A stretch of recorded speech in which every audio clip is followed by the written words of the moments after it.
You think you can get on a spaceship with your soul? Let's take a look at Marshall Applewhite and the Heaven's Gate cult.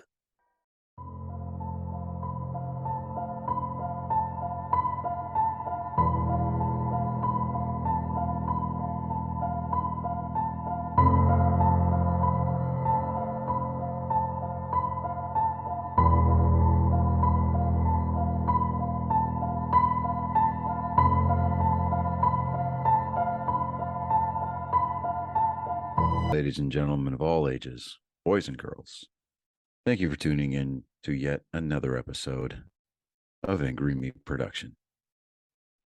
We appreciate you coming in and letting us be a part of your lives week in and week out. We hope to do our best to present you with something that your eardrums delight in. Whether you're looking at us on YouTube or Rumble, or listening to us on Spotify, Google, or Anchor, or any of the other podcast services that we are currently on or trying to get on. We thank you. And if you don't mind, at the end of every episode, stop by, leave us a comment, leave us a like. If it asks for 5 stars, we'll take 5 stars, even if you don't like us. 5 stars are what it's all about.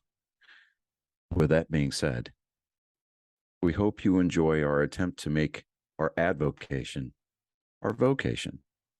Ladies and gentlemen, let the games begin.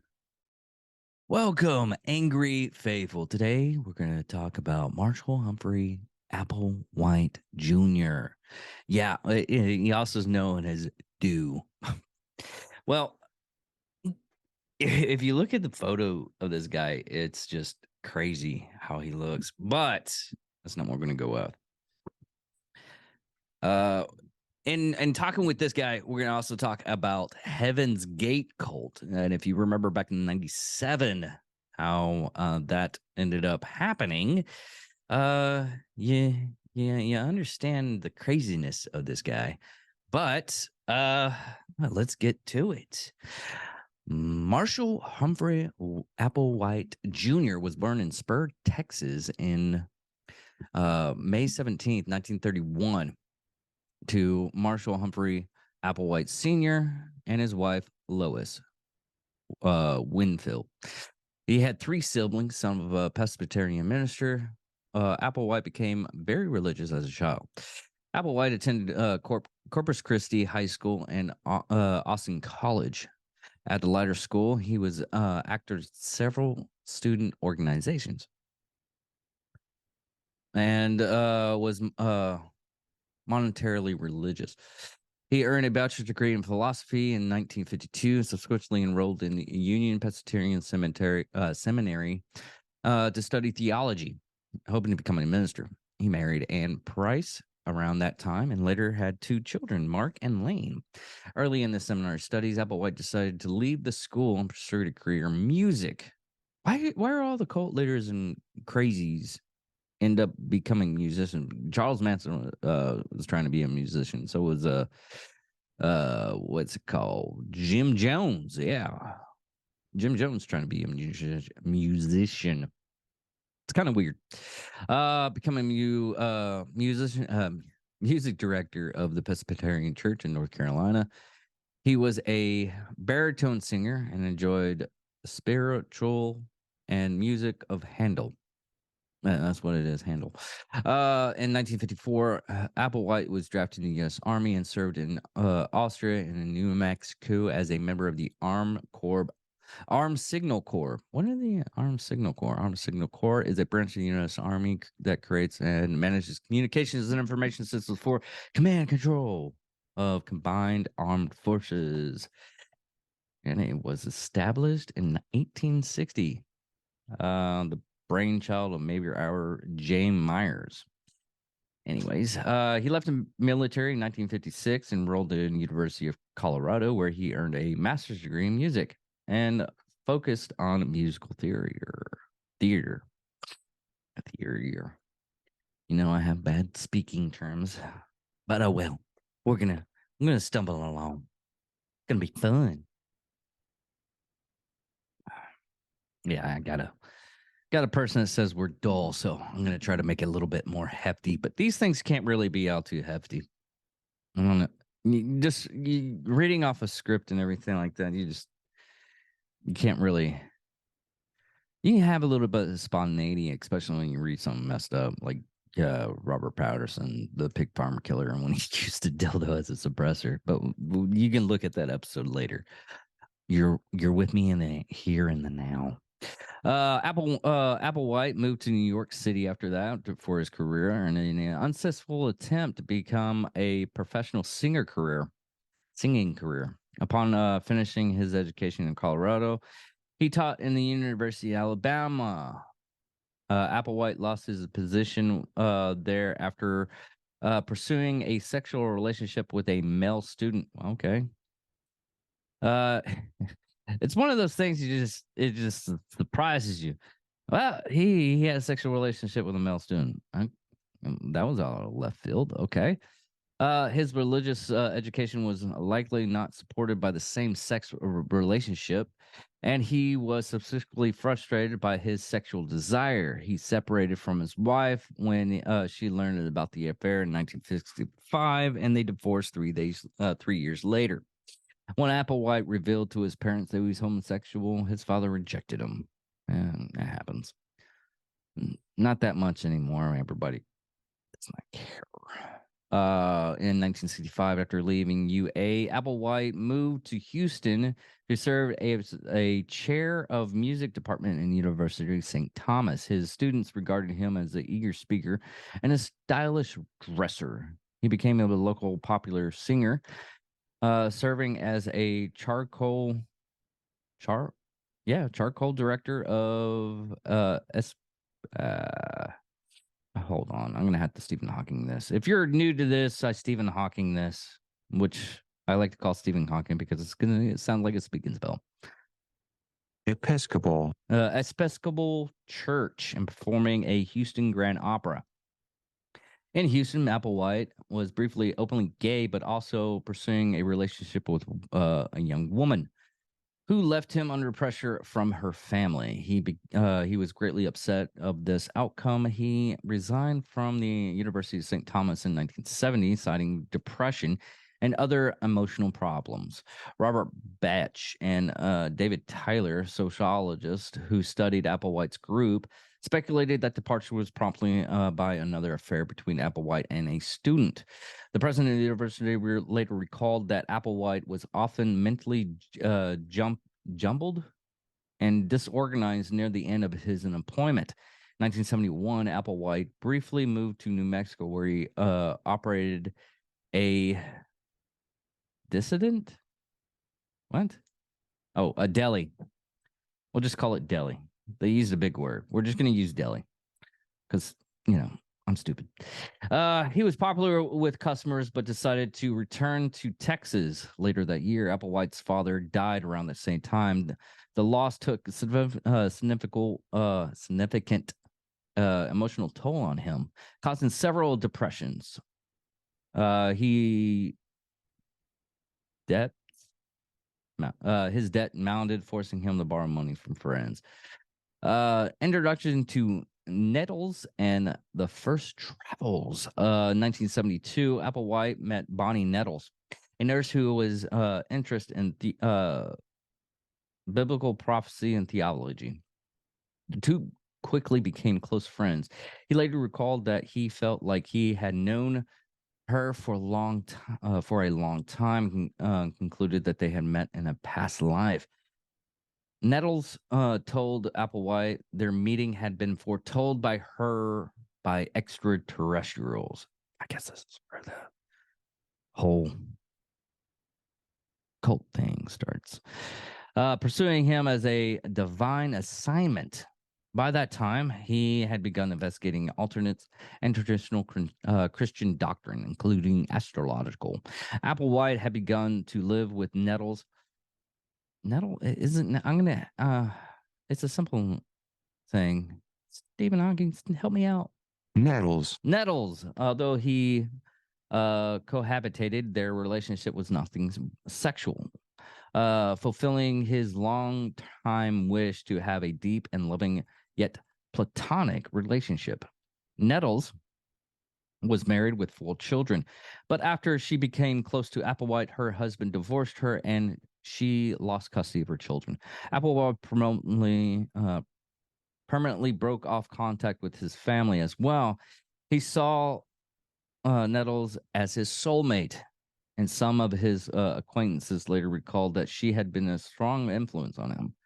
Raines writes that Nettles was responsible for reinforcement his emergency delusion beliefs. So basically, we have another Bonnie that basically helped out the guy and messed with his head. So, yay. Back in Bonnie and Clyde. Check it out. Raines writes, oh, okay, but psychologist Robert J. Lepton speculates that Nettles' influence helped him avoid further psychological deterioration. Applewhite and Nettles opened a bookstore known as Christian Art Center, where carrying books from various spiritual backgrounds. They also launched a venture known as Known Place to teach classes on theology and mysticism. The pair closed the business a short time later. In February 1973, Applewhite and Nettles resolved to travel to teach others about their beliefs and drove throughout the Western United States. Lefton describes their travels as a restless, intense, often confused, permanently spiritual journey. While traveling, they had little money and occasionally resorted to selling their blood or working odd jobs for much needed funds. The pair essentially need water. They mostly ate bread.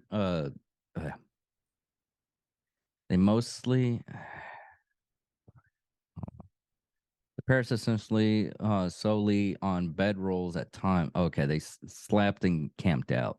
Sometimes they didn't pay for lodging bills. One of their friends from Houston corresponded with them and accepted their teachings. They visited her in May 1974, and she became their first convert. While traveling, Applewhite and Nettles pondered the life of Francis of Assisi? Hold on. Assisi.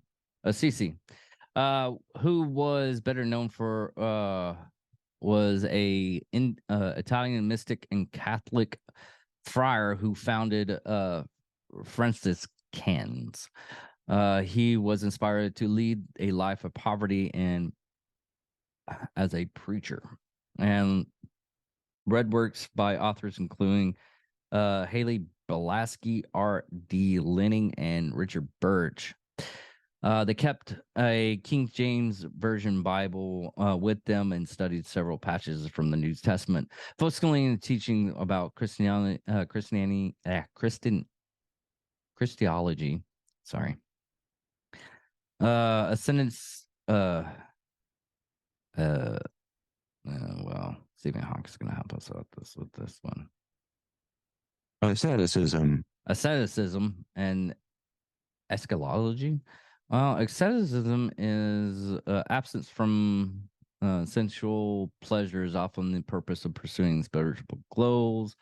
And eschatology is a major branch of the study of Christian theology, dealing with the doctrine of the last things, especially the second coming of Christ. Applewhite also read science fiction, including works from Robert A. Howling and Arthur C. Clarke. By June 1974, Applewhite and Nettles' beliefs had solidified into the basic outline. They concluded that they had been close to fulfilling biblical prophecies, and they had been given higher level minds than other people. They wrote a pamphlet that described Jesus' reincarnation as a Texan, which, I mean, Texas is the best thing, but I don't know about the whole reincarnation in Texas. I mean, it's kind of hot. I mean, it's close to the desert temperature. So, anyways, Then he veiled reference to Applewhite. Furthermore, they concluded that there had been two witnesses described in the book of Revelation, occasionally visited churches or other spiritual groups to speak on their ideas, often referring to themselves as the two or the UFO two. The pair believed that they would be killed and then restored to life, and in views of others, transported into a spaceship. This event, which they referred as we're gonna Stephen Hawking that one. Demonstration. The demonstration was proved their claims. They to their dismay, these ideals were poorly received. Weird. In 1974, Applewhite was arrested in Harlingen, Texas, for failing to return a car that he had rented in Missouri. He was extradited to St. Louis and jailed for 6 months. This is going to be weird, but this is his only arrest. So he didn't really do anything really harmful to and the eyes until like the events, but he really was like kind of a keep to himself, unless he was talking about his church theories. At the time, Applewhite maintained that he had been divinely authorized to keep the car. I wish you could do that. It's like, hey, dude, God told me I can keep it, so I kept it. Oh, sorry, didn't think about that. Go ahead and keep that car. While jailed, he pounded theology and subsequently abandoned discussions of occult topics in favor of ETs and evolution. After Applewhite's release, Nettles and he resolved to contact extraterrestrials and begun. And sorry, my speaking is really bad because my dyslexia. I'm not saying that's an excuse, but it's just some certain words I can't talk. So just bear with me. Began seeking little like-minded followers. They published advertisement for meetings where they recruited disciples, whom they were called the crew. At these events, they purported to represent beings from another planet, the next level, so to speak, who sought participants for an experiments. They claimed that those who agreed to take part in the experiments would be brought to a higher level of evolutionary. Nettles and Applewhite refer to themselves as guinea and pig. Weird. Okay. Applewhite described his roles as laboratory instructor and serving as a prime speaker, while Nellis currently interjected clarifying remarks or corrections. To solely personally spoke with attendees, only taking phone numbers with which they could contact them. They initially named their organization the Anonymous Sexaholic Collaborate Church, but it soon became known as the Human Individual Metamorphosis. Applewhite believed that ancient astronauts hypnotized hypothesis, which claimed that extraterrestrials had visited humanity in the past and placed humans on Earth and would return to collect a select few. Part of this teaching bears similarities to Reformed Christian concepts of election, like owing to Applewhite's Presbyterian upbringing. Applewhite nearly set advertisements to groups in California where invited him to speak to New Age devotees in 1975. At this meeting, they pursued about half of the 50 attendees to follow them. They also focused on college campus, speaking at Canadian College in August. At a meeting in Oregon in September of 1975, they had further recruitment successful. About 30 people left their homes to follow the pair, prompting interest in media outlets. The coverage was negative.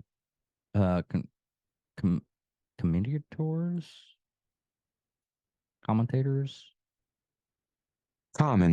Yeah, commentators and some former members of mocked the group and level association of brainwashing against Applewhite and Nettles.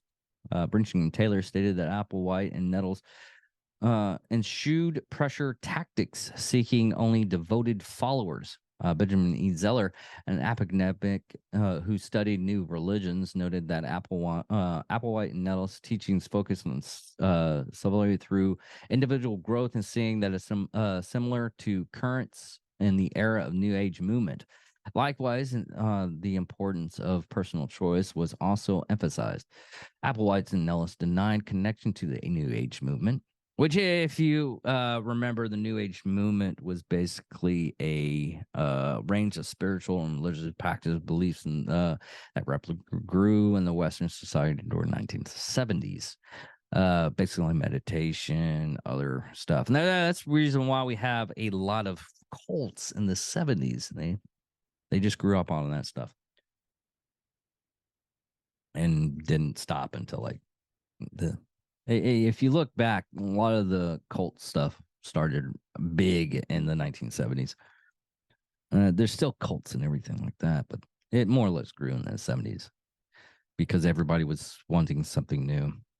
Likewise, the importance of personal choice was also emphasized.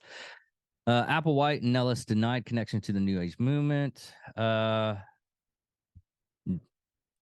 Jonah Lynch, a psychologist who studies cults, attributes their recruitment success to the erratic mix of beliefs and the way that they divvied from typical New Age teachings, discussing liberal spaceships while retaining familiar language. Most of the disciples were young and interested in the occultism and otherwise lived outside the mainstream society. They became a variety of religious backgrounds, including Eastern religion and Scientology. Most were well versed in New Age teachings, along Applewhite and Nettles, to convert them easily. Applewhite thought that his followers would reach a higher level of being, changing like a caliber, becoming a butterfly. This example was used in almost all the group's early lectures. He contends that this would be a biological change to a different species, casting his teachings as scientifically truth in line with specular naturalism. He emphasized earlier followers that he was not speaking metaphorically, often using words as biology and chemistry in his statements. It basically probably made him look smart. So by the 1970s, Applewhite attempted to avoid use of the term religion, seeing it referred to interfere to science. Yes, okay. We'll go with that. Nomadic lifestyle. By 1975, Applewhite and Ellis took the names Bio and Peep. Bo and Peep. Okay, I get it. It took me a second. Bo Peep. Okay. They really like taking two different one thing and separating, making one thing and the other thing. That's cute, I guess. They had about 70 followers at this time, saw themselves as shepherds leading the flock. Applewhite believed that completely separation from earthly desires was prerequisite of ascension to the next level, and emphasized passages in the New Testament in which Jesus spoke about forsaking worldly attachments. Members came constantly instructed to renounce friends, family, media, drugs, alcohol, jewelry, facial hair, and sexuality. Wow, that's a lot. Then you just give up everything. Furthermore, they were at first required to adopt biblical names. Applewhite and Nettles soon told them to adapt two-syllable meanings that ended in Odly, O-D-Y, Odly. And the Korean constitutes the first syllable, such as wow. Okay, we're going to just speak and spell the first one just because it's really weird. Hold on. Ruckody. And the way it's spelled, it's Rkkody. The next name is Jodidi. We're gonna speak Jimmy, which is Jmmody. And the last one that they Lovedy. Lovedy, Lvvody. That being dyslexic and seeing that shit fucks with your head. I'm not gonna kill you. I'm not gonna kid you. It fucked with my head. I was like, and there's no fucking chance in hell. But anyways, Applewhite stated that these names emphasize that his followers were spiritual children. He and Nettles and their followers lived in religious scholar James Lewis described as a quasi-nomadic lifestyle.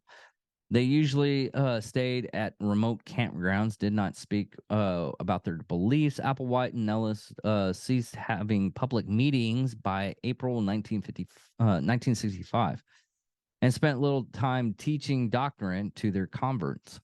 The pair also had little contact with their dispersed followers, many who renounced their allegiance. Applewhite and Nellis feared that they would be assassinated and thought their followers that their deaths would be similar to those to witness of the book of Revelation. Oh, okay.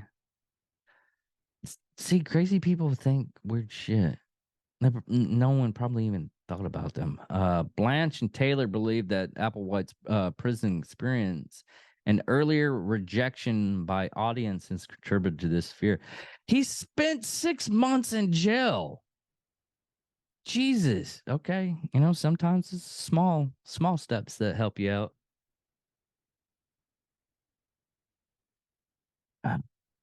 Applewhite and Nellis later explained to their followers that their former treatment by the press was a form of assassination and had fulfilled their prophecy. Whatever helps you out in your head, I guess. Applewhite took the materialistic views of the Bible and seeing it as a record of extraterrestrial contact with humanity. He drew heavily from the book of Revelation, although he avoided traditional theology and terminology and took a somewhat negative tone towards Christianity. He only lectured about a small number of verses and never tried to develop a system of theology. By early 1976, Applewhite and Nellis had settled on the names Do and T. Hold on, it's T.I. T. Yeah, T. Do and T. Do T. Do T. Okay, I got it. You have to combine the damn things just to figure out what the fuck they're trying to get at. It's fucking hilarious. This is a fun one. Do T. Their duty to their converts or the aliens. Applewhite started that these were meaningless names. In June 1976, it is kind of a fucking ridiculous name. They they even saw it themselves. It was like, listen, they're fucking meaningless. We just like to be called this. They guaranteed their meaning. Remaining fallen to a medical Bow National Forest in the southern eastern Wyoming, presuming a UFO visit. Nettles later announced that their visit had been canceled. I'm so glad that I was like, hey, listen, they look like they're giving up. We're just gonna say the aliens told us the ship's gonna cancel. They had a hyperdrive mess up. What's a hyperdrive? Fuck. At this time frame, they didn't know about hyperdrive. No. When did Star Wars come out? And they knew about warp drives because of Star Trek. Let me see Star Wars. A New Hope. Just curious.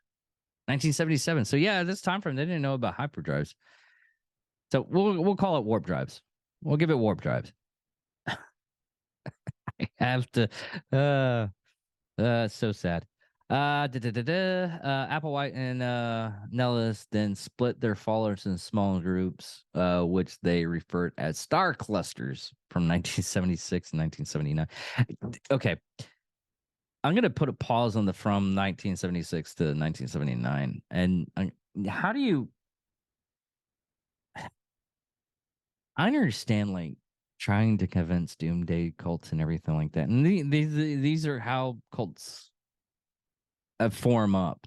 and studying these cults phenomenons for this podcast, you finally get, behind the scenes stuff. So, cult stuff doesn't seem like it can affect you, which it might still affect you. I might be surprised myself, and especially older I get.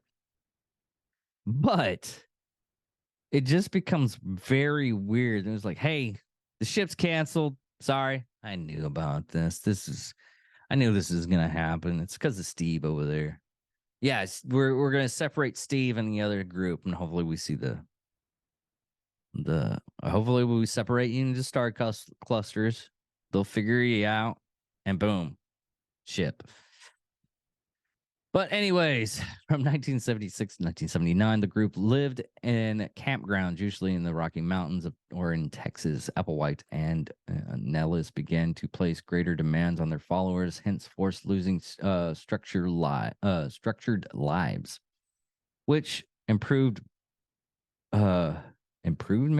membership retention.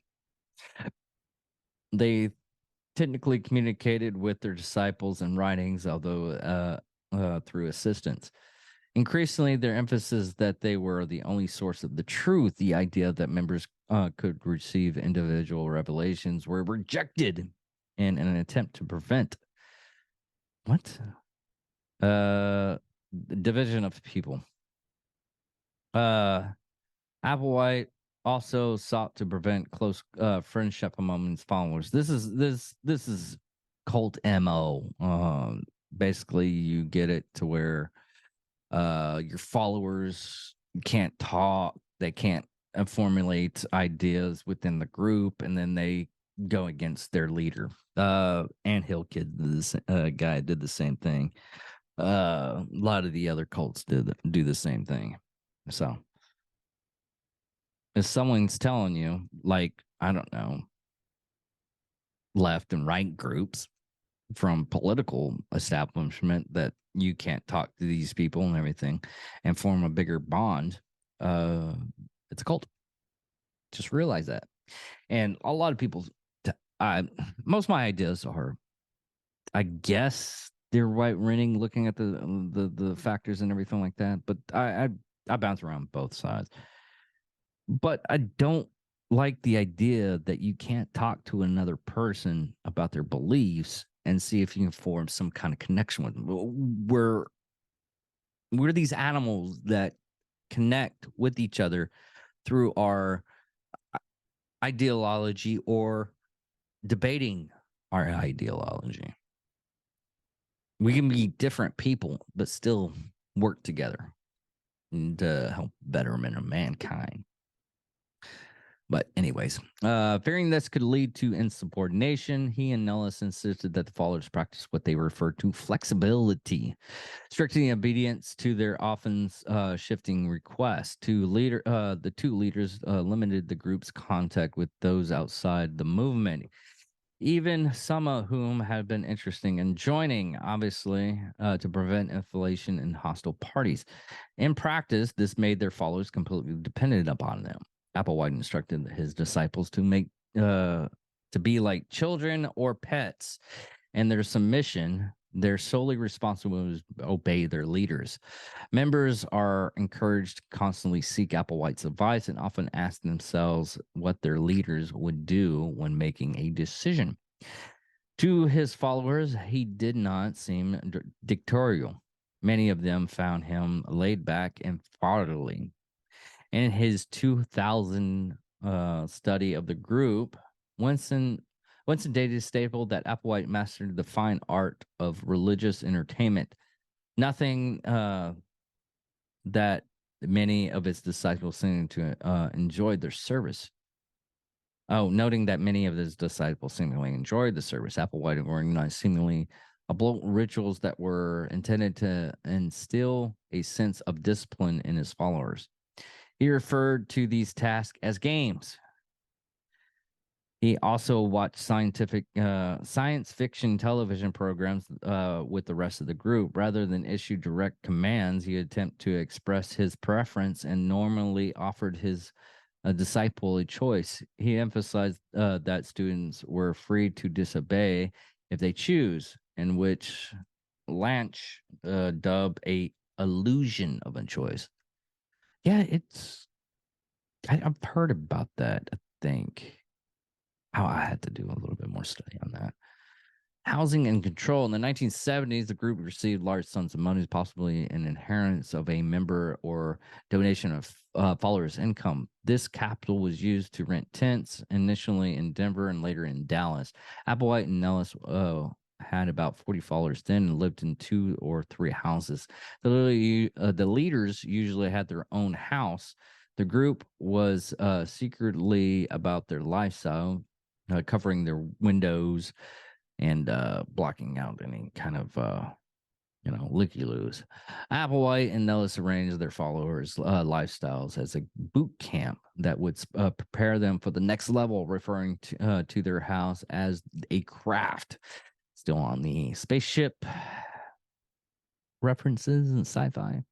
They regimented the lives of the disciples down to the minute. Okay, they regimented their lives of their disciples down to the minute. Students were not committed to the lifestyles, were encouraged to leave. Departing members were given financial assistance. Huh, that's weird. Most older cults and everything don't help you. I was like, hey, you gonna leave? Well, here, we'll help you out with your leaving and everything like that. You have a good day. That is weird. Departing members were given financial assistance. That's fucking I as a cult, it's not a bad cult. Lefton states that until you get the end. Lefton states that Applewhite wanted quality over quality, quality over quantity in his followers. Although he occasionally spoke about gaining many converts, Applewhite would sometimes made sudden, drastic changes to the group. On one occasion in Texas, they told their followers a forthcoming visitation from extraterrestrials and instructed them to wait outside all night. At which point, they informed them that this had been merely a test. Lynch sees this as a way to that they increased their students' devotion, ensuring that the commitment became in respective of what they saw. Members became desperate for Applewhite's approval, which he used to control them. In the 1980s, Applewhite and Nellis had about 80 followers, many of whom had jobs, often working with computers and as car mechanics. In 1982, the pair allowed their disciples to call their families. They further relaxed their control in 1983, permitted their followers to visit relatives on Mother's Day. They often only allowed short stays and were instructed to tell their families that they were studying computers at a monastery. These vacations were intended to place families by demonstrating that their disciples remain with the group of their own accord. In 1983, Nellis had an eye surgically removed as a result of cancer diagnosis several years earlier. While she lived for 2 more years, dying in 1985, Applewhite told his followers that she had traveled to the next level because she had too much energy to remain on Earth, abandoning her body to make the journey. His attempt to explain her deaths in terms of the group doctrine was successful in preventing the departure of all but one member. Oh, wow. Only one member stayed. Applewhite became very depressed. He claimed that Nellis still communicated with him, but he suffered from crisis of faith. His students supported him during this time, greatly encouraging him. He then organized a ceremony in which he symbolically married his followers. Lynch views this as an attempt to ensure his unity. Applewhite told his followers that he had been left behind by Nellis because he still had more to learn. He felt that she occupied a higher spiritual goal than he did. He began identifying him as the father and often referred to her as a with male pronouns. Oh, he identified her as, okay, I read that right. identified her as the father and referred to her as male pronouns. Applewhite began emphasizing a strict hierarchy, teaching his students needed his guidance as he needed the guidance to the next level. After Nella's death, Applewhite altered his views in Ascension. Previously, he taught that the group was physically ascended from the earth and that death caused reincarnation. But her death, which left behind a unhinged corporeal body, forced him to say that the ascension could be spiritual. He concluded that her spirit had traveled to a spaceship, receiving a new body, and that his followers will do the same. Right.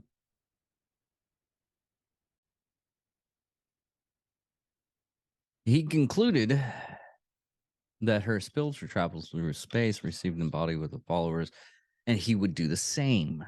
In his views, biblical heaven would actually the biblical heaven was the actual planet in which highly evolved beings dwelled. Physically, bodies were required to ascend there. Applewhite believed that once they reached the next level, they would evolve on another planet. Emphasized that Jesus, whom he believed was an extraterrestrial, that word's gonna mess me up all the fucking day. Came to Earth and was killed, and his body rose from the dead for being transported onto a spaceship. According to Applewhite's doctrine, Jesus was the gateway to heaven, but had found humanity unready to ascend when he first came to Earth. Yeah, I can see it.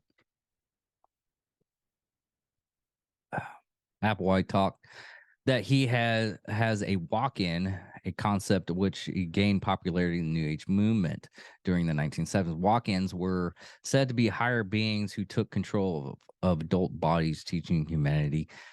This concept informed Applewhite's views of resurrection. He believed that his group's souls were able to transport onto a spaceship, where they would either enter other bodies. Applewhite abandoned the metaphor versus of a butterfly in favor of describing the body as a mere container, a vehicle that the soul could enter and exit. This domicile may be a product of Christology that Applewhite learned as a young man. Lewis writes that the group's teaching had Christian elements that were basically gifted into the New Age matrix. In a profile group in Newsweekly, Kenneth Woodward compares his dualism to the ancient Christian Gnosticism. Hold on. Gnosticism, sorry. Christian, a collection of religious ideas and systems that calculated in the first century AD. Among Jewish and early Christian sects, these various groups emphasize personal spiritual knowledge, gnosis, above a proxy orthodox teaching. Although Peters notes that his theology departs from gnosis by privileging the physical world. In the wake of Nellis's death, Applewhite became increasingly paranoid, fearing conspiracies against his group. One member who had joined in the mid-1980s recalled Applewhite avoiding new converts and worried that they were interlopers.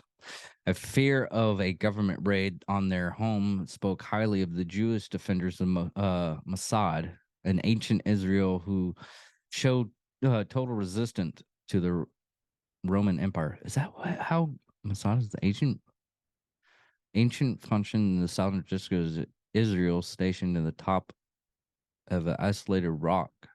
That's what Mossad means. That's actually cooler now, because I know the Mossad is the name of the group that actually tracked down the Nazis back in the day for war crimes or ending their lives. They're assassins, basically, but they mostly track down Nazis.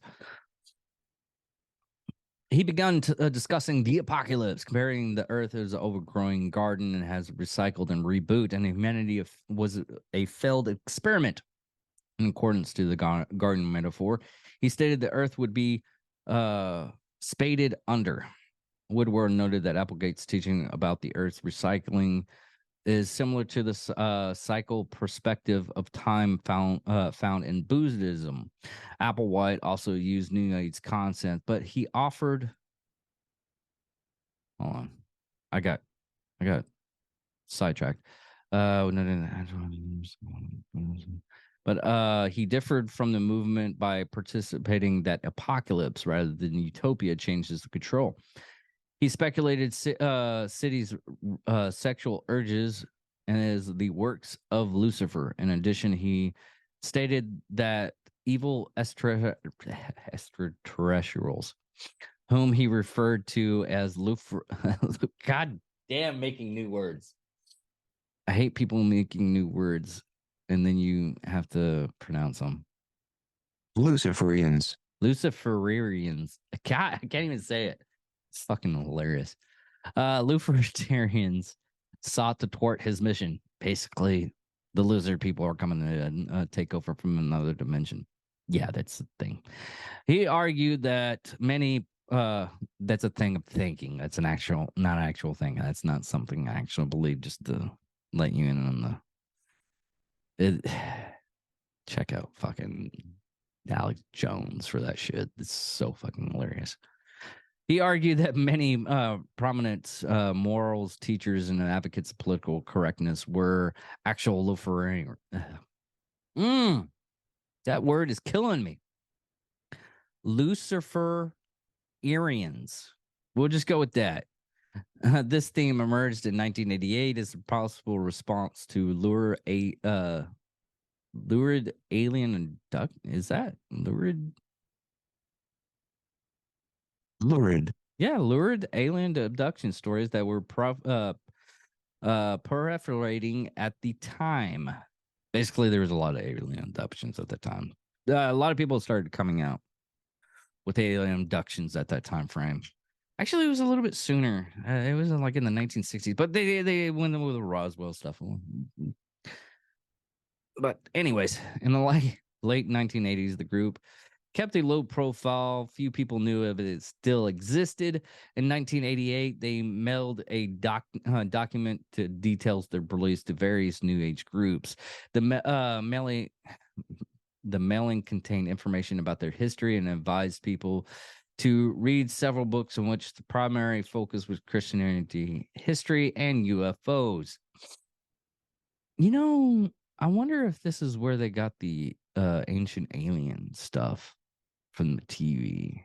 Anyways, with the inspection of 1988 document, Applewhite's group remained inconspicuous until 1992, when they recorded a 12-part video series in which the broadcast via satellite.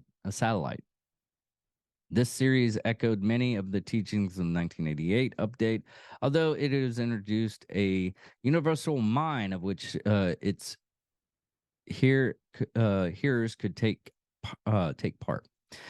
Over the course of the group's existence, several hundred people joined and left. In the early 1990s, their membership dwindled, numbering only 26. These defections gave Applewhite a sense of urgency. In 1993, the group took the name Total Overcomers Anonymous. Oh, wow. Then spent $30,000 to publish a full-page advertisement in the USA Today that warned of a catastrophic judgment to befall the earth. Its publication led to 20 former members to rejoin the group. This, along with a series of public lectures in 1994, caused the membership to double from its beginnings of the decade. By this time, Applewhite did not redeem. Hold on. Regiment. Applewhite did not regiment his disciples' lives as strict as he had spent less time with them. In the early 1990s, Applewhite proposed some of of his teachings on the internet, but he had struggled to resolve criticism.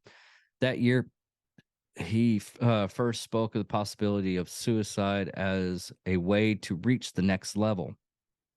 He explained that everything human had to be forsaken, including the human body. Before one could ascend, the organization was renamed Heaven's Gate, where we get the Heaven's Gate cult. Davis speculated that rejection may have encouraged him to attempt to leave Earth. From June to October 1995, the group lived in a rural part of New Mexico. They purchased 40 acres. And I'm sorry, and built a compound which they referred to the Earthship using tires and lumber. Applewhite hoped to establish a monastery. This proved to be a difficult endeavor, particularly for the aging Applewhite. He was in poor health and at one point feared that he had cancer. Lefton notes that Applewhite's activity leadership of the group probably led several fatigue in the last year. I guess several people left. The winter was very cold, and they abandoned the plan. Afterwards, they lived in several houses in San Diego area. The group increasingly focused on the suppression of sexual desires, and Applegate and several others opt to surgical castration. This is where it gets weird. The last bit, the men ended up chopping off their penises. Yeah, that happened. They initially had difficult finding willing surgeons. No, it probably wouldn't be that hard, but eventually found one in Mexico. Go figure. In Applewhite's view, sexuality was one of the most powerful forces that bound humans to their body and thus hindered their efforts to evolve to the next level. He taught that the next level beings had no reproductive organs, but that Luciferians beings had genders. Okay.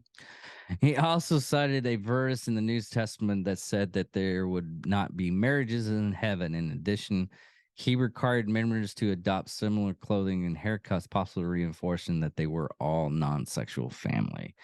Here's the thing. I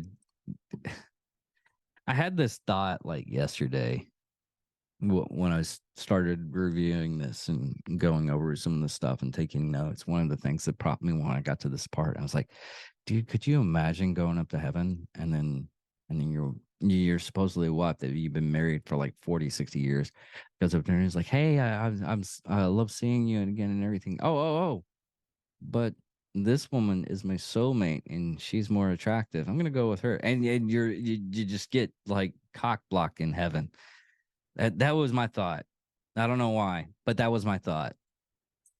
I guess there's a good reason why you just heaven's non-binary. Anyways, in October 1996, the group rented a mansion in Rancho Santa Fe, California. That year, they recorded 2 videos messages in which they offered their viewers the last chance to evacuate Earth.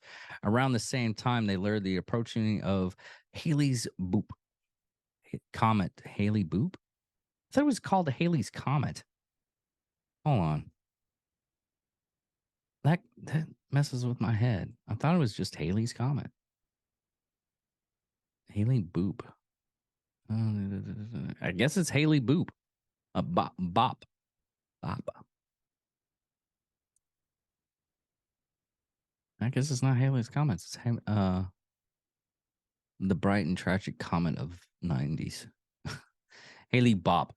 We'll just go Comet Halley Bop. That's what it is. HALE-BOPP. That's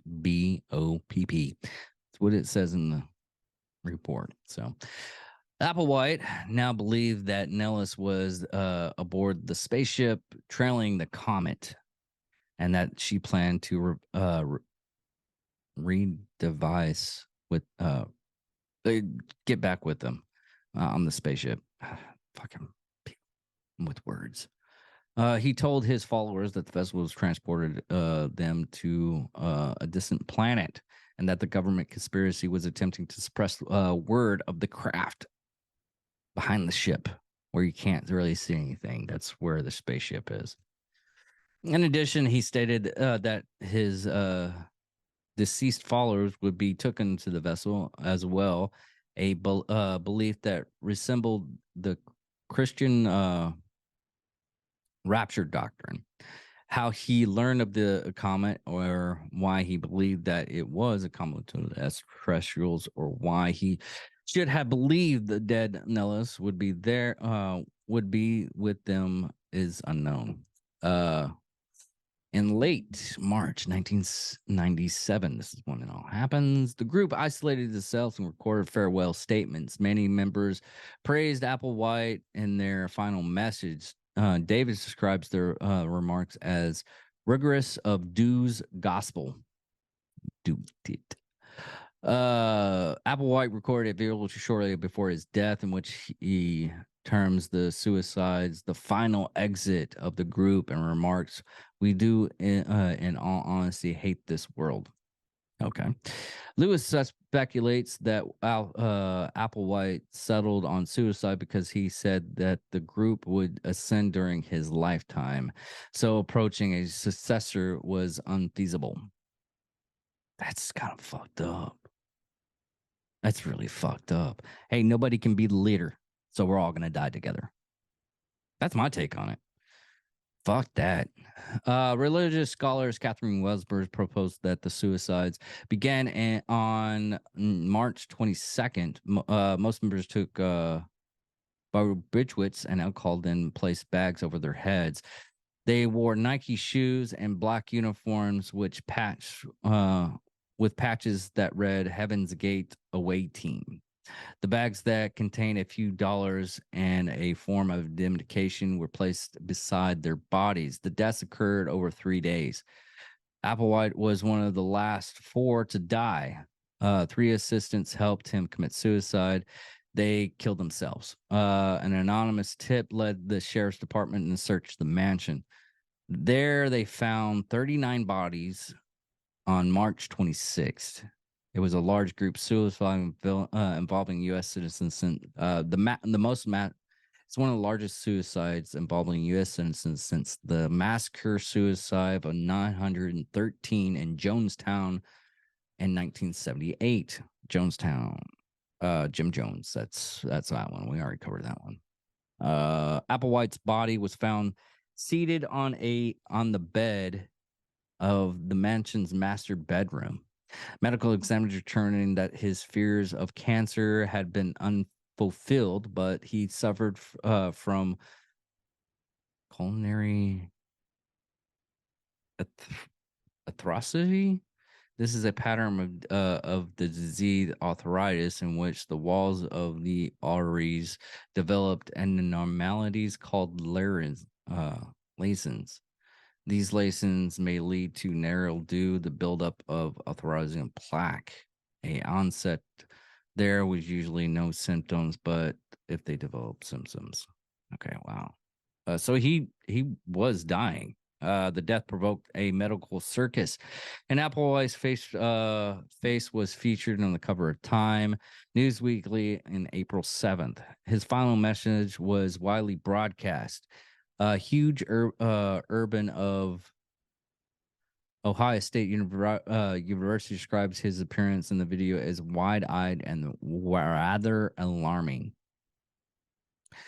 Analysis of the whole thing, although many popular commentators, including psychologist Margaret Singer, speculate that Applewhite's brainwashed his followers, many academics have rejected the brainwashing label as a oversimplification.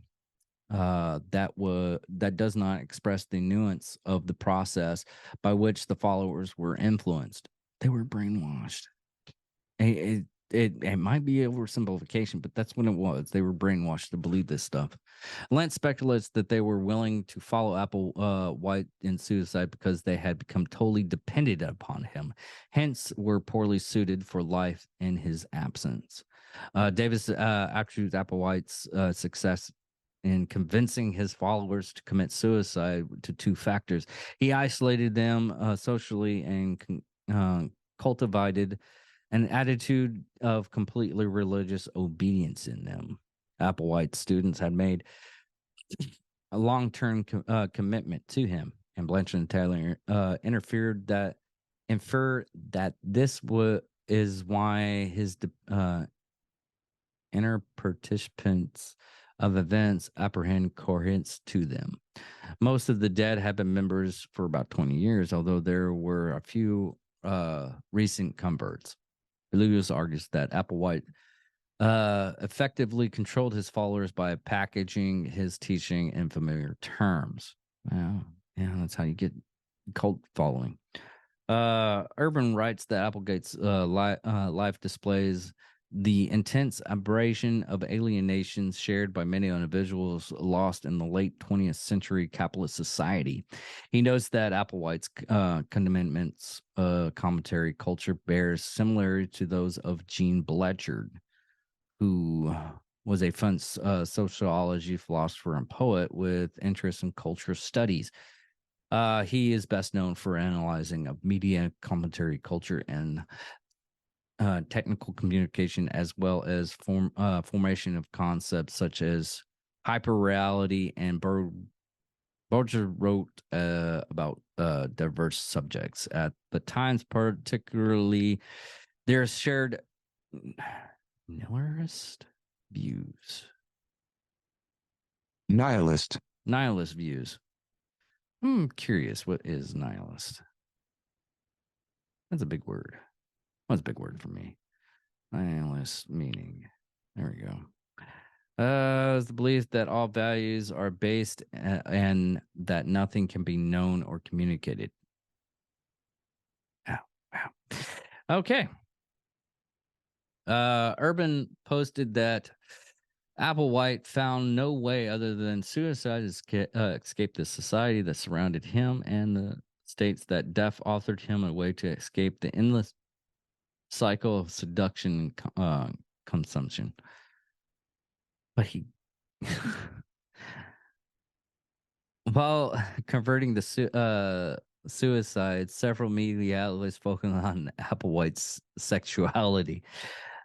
The reason why I'm laughing is because his next post. The New York Post dubbed him the gay guru. Gay rights activist Troy Perry argued that Applewhite's representation in society rejected of the same-sex relationship only led to his suicide. This idea has failed to gain support among academics, which he, at the end, he just didn't feel anything from either sex, hence why he got rid of his penis. So that's God. I really this is the reason why I don't like news outlets at times. Yes, I consider this a news outlet, sort of, because I'm just informing you about the subjects at hand. But major news outlets nowadays, and not the bashes, if you listen to the news and everything, you get a little information. Get the little information you get from news outlets and everything like that, then do the research yourself. Basically, what they did was they researched back in the 70s or 60s and 70s that he ended up having homosexual relationships with other men. And that's the reason why they did this. They took one aspect of the whole thing and they led you to believe the whole thing. It's basically one of those things that is just to grab people to reading says, which is ridiculous, honestly. To the fact of do even my stuff. You can research my stuff and post it on the comments or message me on Facebook or whatever. And I'll go back and research the stuff. I've done it once before with like the Menendez brothers, and we're writing down. This is just the analyzing the phase of this whole cult, and we're done with it. But even I'm wrong with this stuff. If you get into the last part of this whole uh segment of this podcast, yeah, this is all information that I've gathered from little spots and everything of the internet, and even I missed some stuff. Hell, there is one the Waco one, David Koresh, guy that lived there. He sent me a message. He commented. It was fantastic. It was, yes, we get some bad comments at times, but other times we go in and we find other comments, and it's livid. Like well, it inspires me to do more research, because the guy David Koresh was the Waco cult, and a Prime Davidian, I think it is. Oh, I forget. But anyways, what had happened was his family, after the whole ATF and FBI raided the place, fired the whole they set fire to the whole building, killed kids. They still think of it as a triumphant victory, which it wasn't. It was a big fuck up. But anyways, there's a family that lived in the town. They would go to that section and go into the compound, which was a big compound, and they would find like boxes of ammunition and spent casings and everything, just to redo the casings. You can reload casings. It's just brass. So, but they would go back and they would like find boxes of ammunition that haven't been spent yet, and that's how they got ammo, which is kind of strange. But it was, it's nice to hear that thing. And even like I'll tell you right now, there's one that's our most popular video as of right now, the Muffin Man killer, which wasn't a killer. We found out it was just it was a spoof off type deal. And but the guy's last name, they kept on sending the video to this guy who lives in England, who's I guess a fan. And I hope he's a fan. He's listening.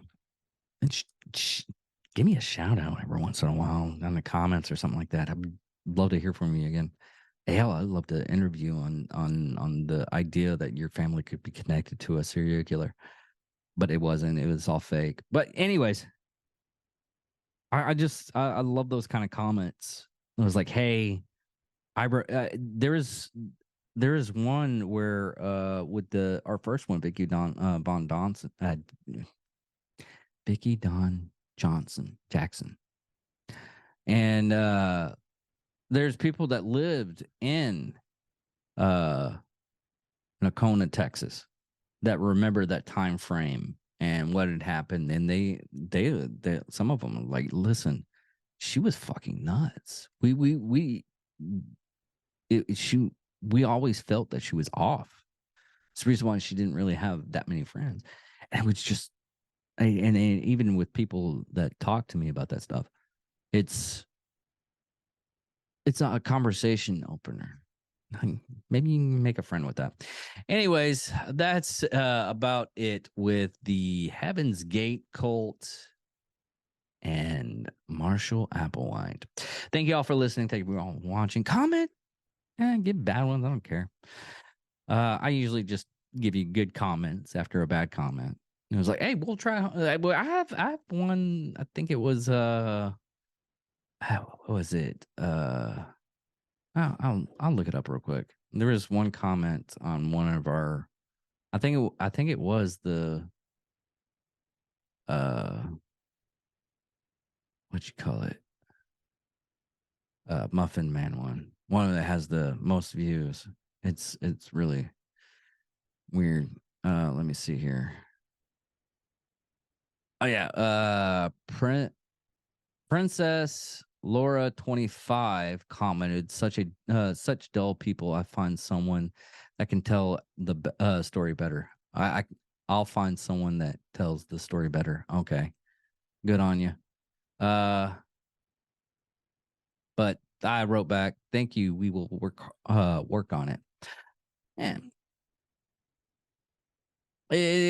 and you're not going to find anybody that actually tells the full story of Frederick Thomas Linwood, because there really isn't a story of Frederick Thomas Linwood, aka the Muffin Man. It was one of those things that someone made up. Oh, you're getting in. Hold on. Let me.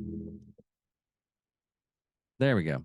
Sorry, you get a re-intro on this. What's really funny of that story is if you actually watch like halfway through the story,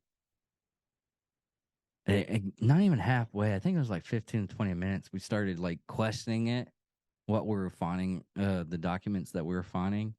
And because we only found like one document on this, because it was a TikTok video that we were like, oh, okay, we'll take a look at it. And we took a look at it and we're like, holy fucking shit, it's fake. And it was. It was. We were surprised. We played ourselves. We played ourselves. So, yeah.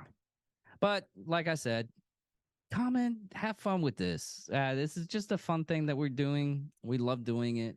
We do it for free. Hopefully, we get advertisements, so you have to hear some. Let's try to sell some stuff. But have fun with it. We love our audience that actually listens to us. We all enjoy the banter and everything. We probably do this probably about 3 hours throughout the week. Me, Chris, and Johnny Skelton, Chris Jaka, and we just have fun with it. And give Chris a little love. He helps run the BRCC fund. Check them out. Give him a buck. All you have to do is give him a buck. Give the BRCC fund a buck. They help out a lot of people. Really a lot of people. We won't go into the details. We'll let Chris do that, because I'll fuck it up and I'll be hearing from somebody, mostly him. But give him a buck. Show it on your taxes, whatever. If you want to get more money from your taxes, support other people out there.